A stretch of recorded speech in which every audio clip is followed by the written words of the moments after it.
What's going on, guys? Shane here. Today we're talking about how to overcome stiffness and loosen up the body for fighters. It's very common that beginners will overanalyze the technique cues of keeping the hands up, keeping the chin tucked, and a slight bend in the knees, and then they end up looking like a robot once they start moving around. So to overcome that, we're going to look at 3 different ways of loosening up the shoulders, the hips, core, and back, and the legs. Let's take a look. Okay, so to begin, we're going to loosen up the hips, the core, and the back, and we're going to do that with just a proper warm-up. So the first exercise that I like to do is just putting hands on the hips, and we're just going to go hip rotations. Really focusing on pushing the hips forward, out to the side, and sticking your butt out. Forward, back, and to the side. And you're just going to do this for about 20 seconds in each direction, and then you'll switch and go the opposite direction. From here, we're going to hit lower back, oblique, and core. And we're going to do the same motion, except we're just going to fold a little bit more. So we go out to the side, our head drops all the way down, all the way back, pushing our hips forward, feeling that stretch in the core and in the abdomen. And again, we'll do 20 seconds and then we'll switch and we'll go into the other direction. From here, we're going to do twists. This is going to feel great in the lower and mid back and again in the core. And you'll do this for 20 seconds. To finish up, we're going to do what they call in yoga a forward fold. So we're going to stand with our hips about shoulder width distance apart. And we're going to fold forward. We let our back arch in this position. We're not carrying any weight, so you should be fine doing this. We're going to hang out here, letting our fingers drop to the ground, take a couple of breaths, and then we're going to stand up straight, but we're going to do it very slow, and I want you to feel each vertebrae stacking on top of each other as you come upright. Keep your shoulders close to your chin, almost flexing them, and then as you get to the top, you're going to pull your shoulders back and down, and exhale. And then we'll do that for about 3 to 5 reps. We should feel really good doing that, and then we'll go into the next exercise. Okay, working our way down now, we're going to loosen up the legs. One of the best ways of doing that is with a jump rope. If you watch footage of Muhammad Ali, the way that he jumped rope emulated the way that he fought in the ring. He wasn't stationary. He moved around the whole time, turning, shifting, shuffling his feet. And that carries over into the fight. That's the way that you want to move around. If you don't have a jump rope, I highly recommend that you invest in one and you do it daily. But if not, you can also just emulate those movements before you shadow box. You don't even have to throw any punches, just staying nice and loose, not staying in one spot, moving around.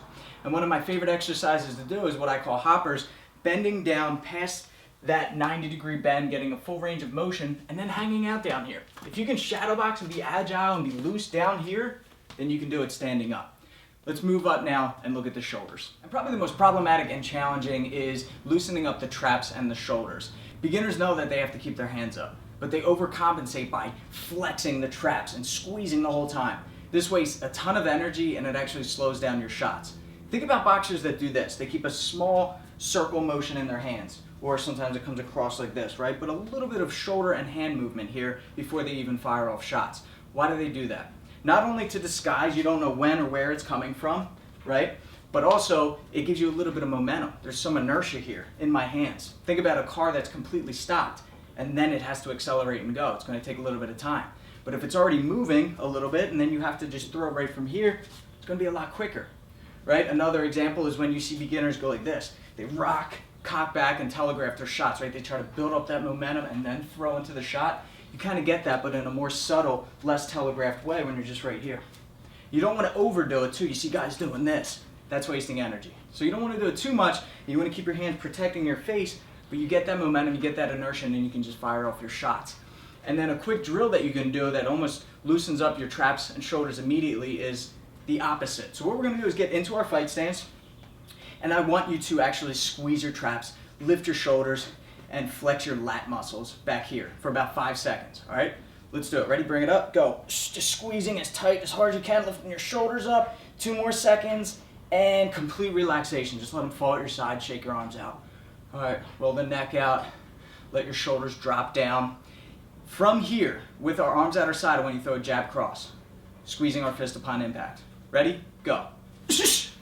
From the side, go. Should be nice and quick, right? It's almost like a whipping motion. We let our elbow lead the way, and then just like a towel when we whip people in the locker room, very similar to that. By the time it lands, it's at full extension. I squeeze. And at this point, I do squeeze my lat muscles. There is a little tension in my shoulders. If there's too much give, I'm gonna bounce right off, right? We do wanna have some backing. We wanna have a buffer here. So we do lock out upon impact. Otherwise, you gotta stay loose, you gotta stay calm. Alright guys, thanks for watching. So remember, there's a time for tension and there's a time to stay loose. If you're on the outside of the attack and you're trying to conserve energy, stay calm and relaxed. But if the punches start flying, then yeah, you may need to flex your traps and bring your shoulders up to protect your chin and head. Remember to just practice and feel comfortable with both.